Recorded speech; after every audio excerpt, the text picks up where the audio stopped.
You're watching Capitol View, Sunday morning talk focused on the political scene in Arkansas. And welcome back to the program. We are here for some analysis on the governor's debate and other political topics from this last week. I have Representative Megan Godfrey, Democrat of Springdale, with us. I have GOP political strategist Bill Vickery with me of the great state of Crawford County. Exactly. We're going to work all that in there. Hey, my PA Bruins whooped up on your They Van did. Buren. It was an embarrassment. It was. So I'm glad we didn't put any money on that game for your sake. Let that go for the pointers. All right. The governor's debate on Friday between Sarah Huckabee Sanders, the GOP nominee, Chris Jones, the Democratic nominee, Libertarian Ricky Dale Harrington. Bill, I will come to you first on this. What did each candidate need to accomplish? Did they accomplish it?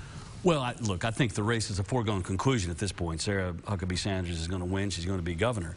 And I feel like for her, no one can say anymore that there are no specifics to any plans. I mean, she went into excruciating detail on a lot of different things and took up basically her whole time outlining a lot of different plans. And so I think that's what she wanted to do. She wanted to tell the public what she's going to do once she's in office, and I think she accomplished that. She's had 22 months to do that, I'd just point out. Megan, what do you think in terms of what Chris Jones had to do as the Democratic nominee? Did he accomplish what he needed to? Sure. I think Chris needed to communicate that he has the momentum, that he has a lot of excitement, a lot of enthusiasm behind him, and I think that he went into the debate with that enthusiasm behind him. I think that he had a positive and a hopeful message. He communicated clearly and concisely, and I think that Sarah really kind of responded to that. I think, yes, maybe Bill, is saying that she's the foregone conclusion, but I'm not sure she acted like that today. I think actually she was responding to Chris's momentum and seeing that she's had to make a few adjustments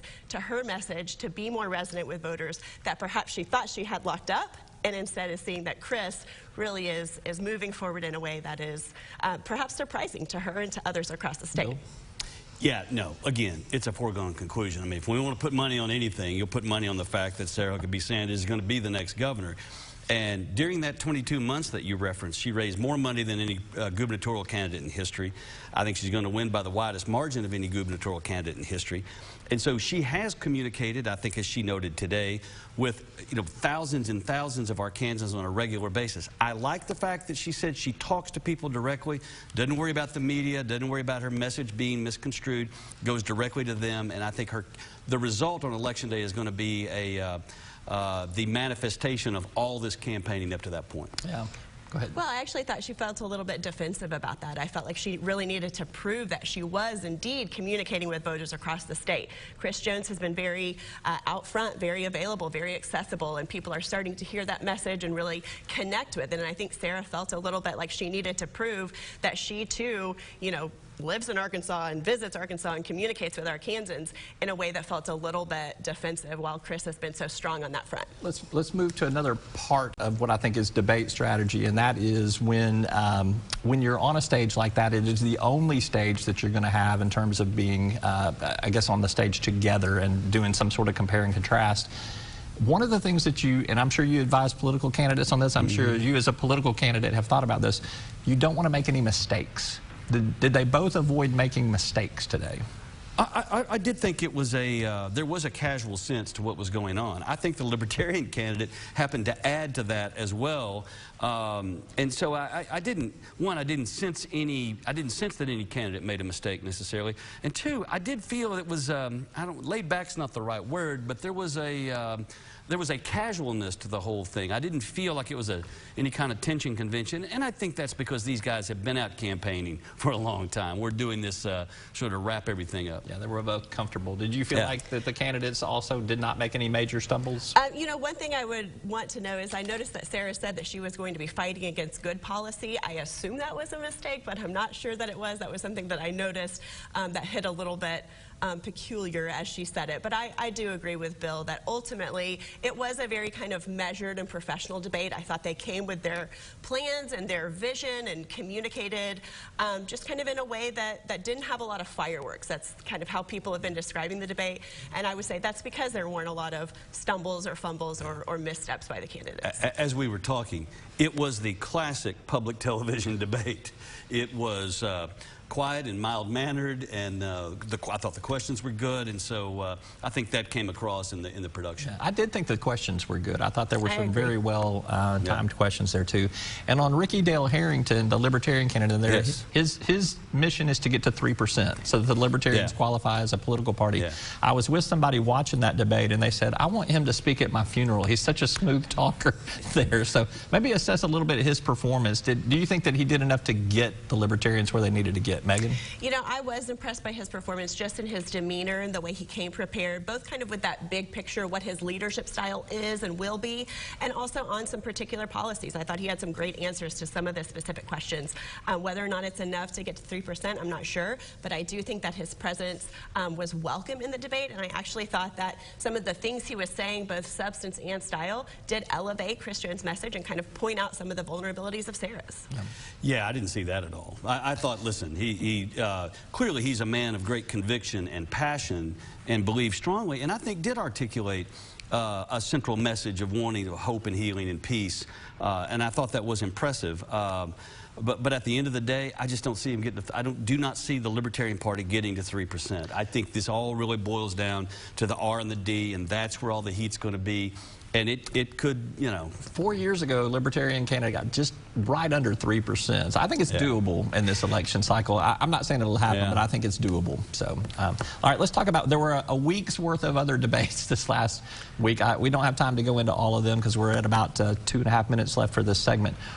Just for each of you, Megan, I'll come to you first on this. Just point out, was there any one of the particular debates that you saw something special, unique, or disastrous, however you want to describe it? So a standout moment, I suppose. Sure, I could talk about a few. I think there were some strong moments for Democrats this week with the debates. Two that come to mind specifically were Kelly Kraut and Annabeth Gorman in their respective debates. I think that in both instances, they really communicated kind of a fresh message and bringing in an experience to the role that is different from what Arkansans have seen, and found ways to really elevate and connect that message to voters in a new way. I think we've seen Kelly Kraut, you know, be able to really engage with voters in a very accessible way, bring politics to voters who may not have been engaged previously.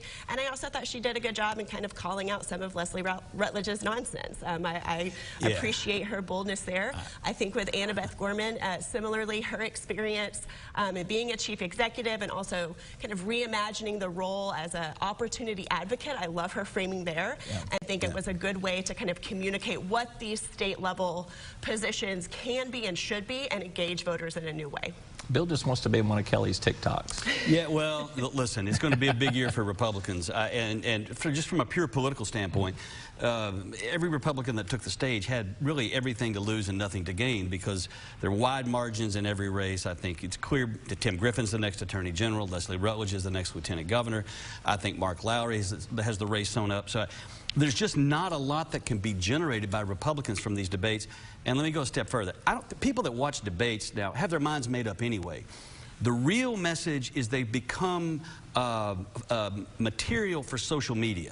That's where the real elevation of the debate occurs now. And I say that theoretically, not actually, because you see a lot of this stuff that's used on Twitter and Instagram and other social media communications, Facebook, that comes out of the debate. So that's where people really see what goes on, not the actual debate itself. And that's where you don't want to make a mistake if you're a candidate. All right, we got to wrap it up here. Representative Megan Godfrey, Democrat of Springdale, Bill Vickery, GOP strategist and political consultant. Thank you both for your insight. Appreciate you. Thank you. All right, we're back with more right after this.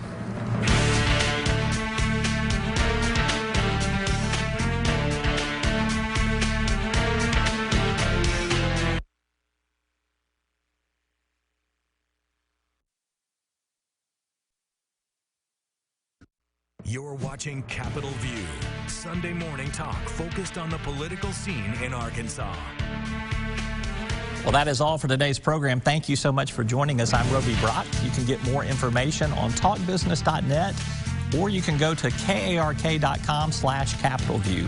I'll be back here next week offering you a Capitol View of politics in Arkansas. Take care.